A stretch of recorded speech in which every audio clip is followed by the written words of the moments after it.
Hello and welcome to today's how-to video from eWard Winning Outdoors at ewardwinning94.wordpress.com. In this video I'm going to be showing you how to tie one of the most iconic trout flies, the woolly bugger, which is extremely popular. It's been around for decades, perhaps centuries, I don't know. Very popular, and it's also one that there is an endless variety of options on how you can make it. A lot of flies, it's got to be pretty precise or it's something different. I've seen woolly buggers with different amounts of hackle, different amounts of marabou, different colors, with beads, without beads, with extra wire to weight them, with external wire wraps, without, all sorts of stuff. So I'm going to show you with several options included, but you may choose to leave some of those options off. So I'm starting today with a number 8 hook. They're usually somewhere between a 6 and a 10-ish, give or take a little bit depending on your specific needs. A 2x or 3x long shank can be helpful for being able to tie everything on it.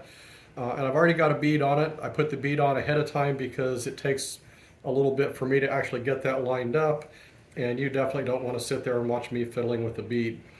So one of the first options I'm going to do is I'm going to start with some lead-free wire here, and I'm going to wrap around about a dozen times around the shank of the hook. And what this does is it gives it a little bit of extra weight. I'm going to helicopter that leftover wire off there, and then I've got a little extra on this end. I'll just wrap it around.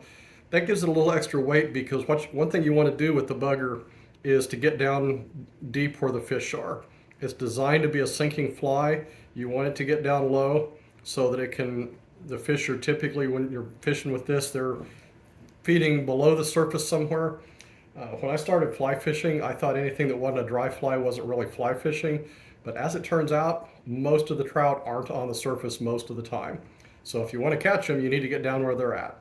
So behind that wire wrap, I'm going to wrap several turns of thread here, and I'm going to do this one in green. That's the first color I ever caught trout on with the bugger, so I'm somewhat partial to that just because it's worked. Black is great. I was watching some guys this summer where I was fishing and I wasn't catching anything, and they had a little black woolly bugger pattern on, quite a bit smaller than this, and they were catching not non-stop but fairly consistently. I've read a fellow here in Kansas that only fly fishes for catfish, and he says a purple woolly bugger is about the best thing there is. So whatever you fish for, you can probably find a bugger that'll work. The next thing is we're going to take some marabou feather here and get a section of it. It tends to be fairly, I don't know if you want to call it frilly or what. So to start with, I want to kind of fold it back, and I'm going to tear off a bunch of those extra fibers to make a fairly even tail. I should probably do that where you can actually see here. So just using my fingernails to tear this off to a fairly even amount. Then I'm going to hold it up next to the hook here, and I want a section that's about the same length as the hook shank. I still got some stray fibers there I want to get rid of. So I will then lay that back here and do a couple of gentle wraps to get started. I'm going to trim off all that extra that I don't need. And wrap a little bit more to kind of anchor that in place, and then cover up that front edge of just fuzzy stuff there.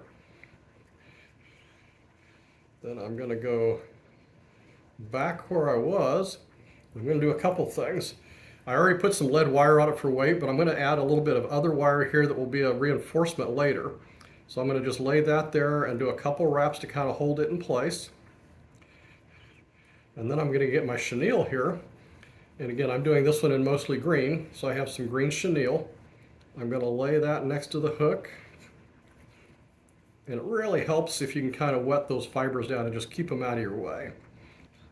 So I'll lay just the tip of the chenille there. Do a few wraps to kind of get that tied down. And then I'm going to wrap all the way back to the front of the hook and just let that hang there.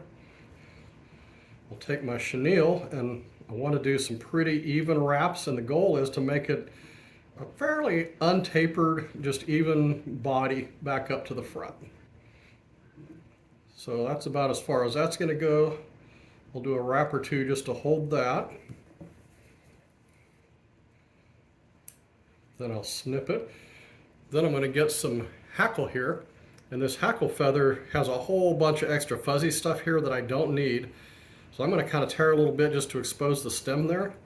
And then I'm going to trim that off, just leaving me a little bit of a stem. I'll just toss that aside.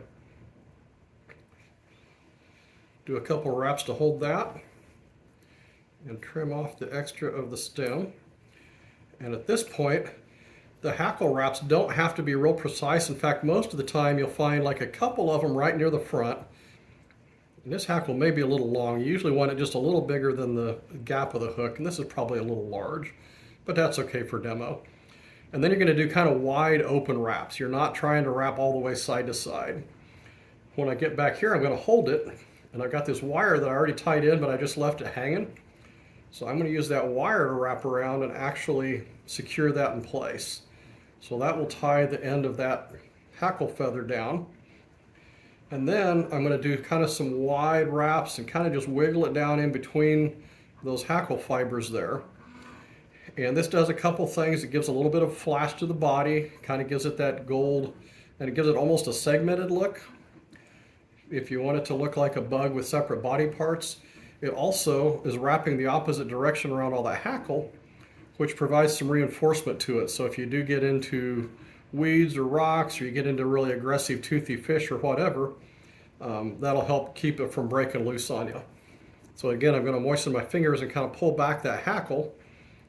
I've got that wire sticking out the front, so I'm going to wrap 2 or 3 times around there.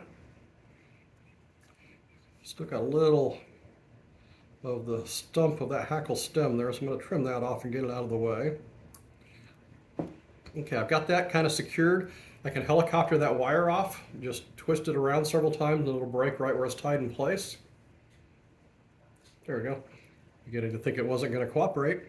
And at that point, you can either do a whip finish on it or just a couple half hitches.